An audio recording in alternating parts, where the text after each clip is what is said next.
अस्सलाम वालेकुम नाज़रीन, मेरा नाम डॉक्टर शुमाइला हनीफ है, consultant obstetric gynaecology Fatima Molly hospital Lahore.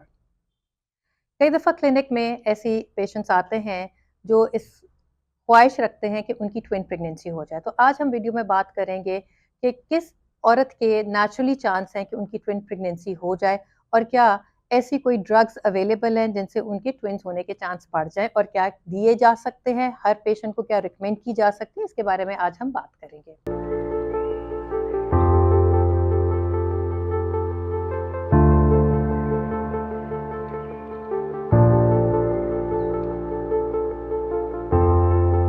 Background risk of having a twin pregnancy 1 in 250 होता है, यानी कि 250 खवातीन में किसी भी एक औरत के ट्विन प्रेगनेंसी नेचुरली हो सकती है।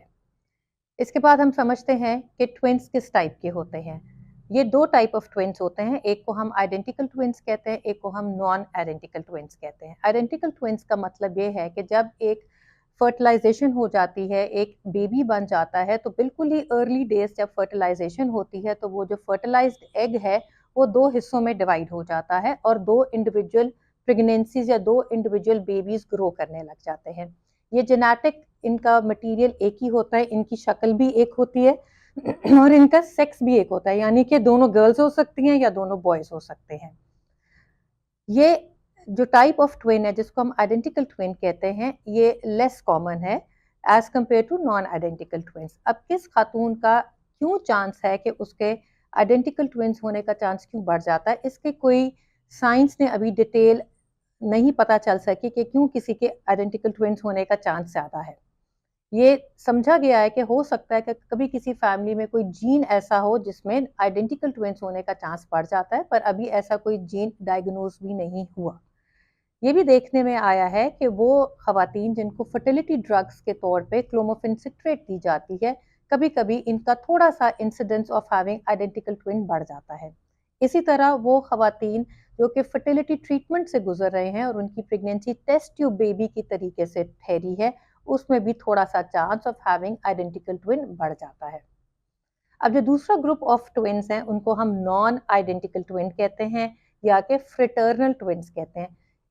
ये जो ट्विन्स हैं इसमें खातून के अंदर दो डिफरेंट एग्स ग्रो करते हैं और रिलीज होते हैं और दो डिफरेंट स्पर्म से फर्टिलाइजेशन होती है। इनका जेनेटिक मटेरियल डिफरेंट होता है, इनकी सेक्स भी डिफरेंट हो सकती है, यानी कि बेशक दोनों गर्ल्स भी हो सकती हैं पर उनकी शक्ल बिल्कुल डिफरेंट है, दोनों बॉयज भी हो सकते हैं, शक्ल बिल्कुल डिफरेंट है, और एक गर्ल एक बॉय भी हो सकता है, क्योंकि ये दो डिफरेंट एग्स फर्टिलाइज हुए हैं। इसको हम फ्रेटर्नल ट्विन्स कहते हैं और ये टाइप ऑफ जो ट्विन्स हैं ये ज्यादा कॉमन देखने में आया है। अब हम बात करते हैं कि कौन से नेचुरल फैक्टर्स हैं जिससे किसी भी खातून के having of non identical twins या फ्रेटर्नल ट्विन्स के चांसेस बढ़ जाते हैं। सबसे पहले रेस। अफ्रीकन रेस में नॉन आइडेंटिकल ट्विन्स का चांस काफी ज्यादा देखने में आया है। एज, अगर खातून की एज 30 से ज्यादा है तो ये देखने में आया है कि उनका एक से ज्यादा एग रिलीज होते हैं, इसलिए एज रिलेटेड भी ट्विन के चांसेस बढ़ जाते हैं। हाइट, अगर औरत की हाइट लंबी है उनके नॉन आइडेंटिकल ट्विन्स का चांस ज्यादा है। फैमिली हिस्ट्री, अगर खातून की मदर के भी ट्विन्स हैं, उनकी ग्रैंड मदर के ट्विन्स हैं, खाला के ट्विन्स हैं, बहन के ट्विन्स हैं, या कि वो खुद भी एक ट्विन है, तो उसका भी chance of having non identical twin ज्यादा है। तो ये कुछ नेचुरल फैक्टर्स हैं जिसमें ये देखने में आया है कि ट्विन ज्यादा हो जाते हैं, या नॉन आइडेंटिकल ट्विन की हम बात करें क्योंकि इन खवातीन में दो डिफरेंट एग रिलीज होते हैं, इनका चांस ज्यादा हो जाता है। कभी कभी ये भी देखने में आया कि वो खवातीन जिनका वजन ज्यादा है, यानी कि BMI बॉडी मास इंडेक्स 30 से ज्यादा है, उनमें भी नॉन आइडेंटिकल ट्विन होने का चांस ज्यादा देखने में आया है। फर्टिलिटी ड्रग्स क्या नॉन आइडेंटिकल ट्विन्स का इंसिडेंस बढ़ा देता है? जी हाँ, डिफरेंट फर्टिलिटी ड्रग्स जो यूज होती हैं, जैसे कि आपने नाम सुना होगा क्लोमिफेन सिट्रेट और लेट्रोजोल, जब ये फर्टिलिटी ट्रीटमेंट के तौर पे दी जाती हैं तो इनके साथ नॉन आइडेंटिकल ट्विन का चांस बढ़ जाता है, क्योंकि इनका बेसिक फंक्शन का तरीका ये है कि ये ओवरी को स्टिमुलेट करते हैं कि वो ज़्यादा से ज़्यादा एग्स बनाएं, और इन दवाइयों के बेस पे अगर खातून के दो से ज़्यादा एग्स, एक से ज़्यादा एग्स बन रहे हैं, 2 या 3 बन रहे हैं, तो ऑब्वियसली उनमें ट्विंस ठहरने के चांसेस ज़्यादा है। क्लोमिफेन सिट्रेट या लेट्रोजोल लेने से किसी भी खातून का ट्विंस होने का चांस जो है वो 10% तक होता है। कभी कभी फर्टिलिटी ट्रीटमेंट के लिए इंजेक्शंस भी यूज किए जाते हैं जिनको हम गोनाडोट्रोफिन्स कहते हैं। इसका भी वही मकसद है, ओवरी को स्टिमुलेट करना ताकि वो ज़्यादा एग्स बनाए।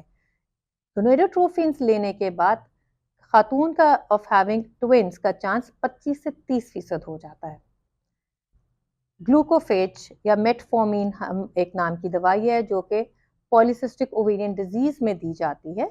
इसको लेने से ट्विंस का चांस नहीं बढ़ता।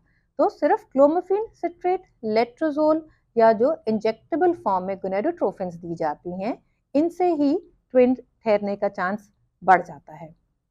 फर्टिलिटी ट्रीटमेंट जैसे कि IVF, ICSI, जो कि आमतौर पे टेस्ट ट्यूब बेबी इनको कहते हैं, इनमें भी ट्विंस का चांस बढ़ जाता है। अब इनमें ट्विन का चांस क्यों बढ़ जाता है, ये डिपेंड करता है कि किसी खातून की यूट्रस के अंदर कितने फर्टिलाइज्ड एम्ब्रियो रिप्लेस किए गए हैं। अगर खातून के अंदर 2 फर्टिलाइज्ड एम्ब्रियो डाले गए हैं तो उसका चांस ऑफ ट्विंस ऑब्वियसली ज़्यादा हो जाएगा। तो इन फर्टिलिटी ट्रीटमेंट से 60% चांस होता है ऑफ हैविंग अ ट्विंस। किसी भी फैमिली में अगर किसी की ट्विन प्रेगनेंसी हो जाए तो ये एक्साइटमेंट का बायस तो ज़रूर होता है उन पेरेंट्स के लिए भी और फैमिली के लिए भी कि भी ट्विंस होने वाले हैं। पर इस ट्विंस को हम एक हाई रिस्क प्रेगनेंसी कहते हैं क्योंकि इंसान की बॉडी, इंसान का फंक्शन, इंसान का यूट्रस का फंक्शन एक सिंगल प्रेगनेंसी के लिए डेवलप किया गया है। जब इसमें ट्विन प्रेगनेंसी होती है तो ऑब्वियसली इसको हाई रिस्क प्रेगनेंसी कहते हैं और इस प्रेगनेंसी में दोनों माँ और बच्चों के लिए कॉम्प्लिकेशंस का चांस बढ़ जाता है। माँ के अंदर ब्लड प्रेशर होने का चांस, शुगर होने का चांस, वक्त से पहले डिलीवरी होने का चांस, प्री टर्म लेबर होने का चांस, वक्त से पहले पानी की थैली फट जाने का चांस, ऑपरेटिव डिलीवरी होने का चांस, सिजेरियन होने का चांस, ये सब कुछ बढ़ जाता है। इसी तरह बच्चों के अंदर भी मसाइल हो सकते हैं, मिसकैरेज होने का चांस, कंजेनिटल एबनॉर्मेलिटीज होने का चांस, एक बच्चे की ग्रोथ सही हो रही है और एक बच्चे की ग्रोथ कम हो गई, या कभी कभी एक बेबी सही है और दूसरे बेबी की पेट में डेथ होगी, ये सब कॉम्प्लिकेशंस का चांस ट्विन प्रेगनेंसी में बढ़ जाता है। तो इसीलिए हम इसको हाई रिस्क प्रेगनेंसी कहते हैं। इसी वजह से क्योंकि ये एक हाई रिस्क प्रेगनेंसी होती है और दोनों माँ और बच्चों के लिए कॉम्प्लिकेशंस का चांस बढ़ जाता है, ये जो फर्टिलिटी ड्रग्स एडवाइस की जाती हैं ये सिर्फ इनफर्टिलिटी की केसेस में ही एडवाइस की जाती है, यानी कि वो कपल्स जिनकी नेचुरल तौर पर प्रेगनेंसी नहीं हो रही और जब वो इनफर्टिलिटी स्पेशलिस्ट के पास जाते हैं तो उनको ये ट्रीटमेंट्स के तौर पे ये ड्रग्स दी जाती है और उनका ऑब्वियसली थोड़ा सा चांस ऑफ हैविंग ट्विंस बढ़ जाता है। पर यही फर्टिलिटी ड्रग्स हर उस खातून को नहीं रिकमेंड की जाती जो सिर्फ ये ख्वाहिश रखती हैं कि जी हमारे ट्विन हो जाए। तो आम पॉपुलेशन के लिए सिर्फ ट्विन की ख्वाहिश रखने के लिए ये फर्टिलिटी ड्रग्स नहीं एडवाइस की जाती, ये सिर्फ इनफर्टिलिटी सेटिंग में ही दी जाती हैं और उन्हीं कपल्स को दी जाती हैं जो कि इनफर्टिलिटी ट्रीटमेंट से गुजर रहे हैं। तो आज की वीडियो ये फैक्ट्स बताने के लिए था कि किस खातून के नेचुरल चांसेस ज़्यादा होते हैं कि उनके ट्विंस हो सके और कौन सी दवाइयों से ट्विंस होने का चांस बढ़ सकता है और किन इंडिकेशंस में हम ये फर्टिलिटी ड्रग्स एडवाइस करते हैं। अपना बहुत सारा ख्याल रखें, खुश रहें, अल्लाह हाफ़िज़।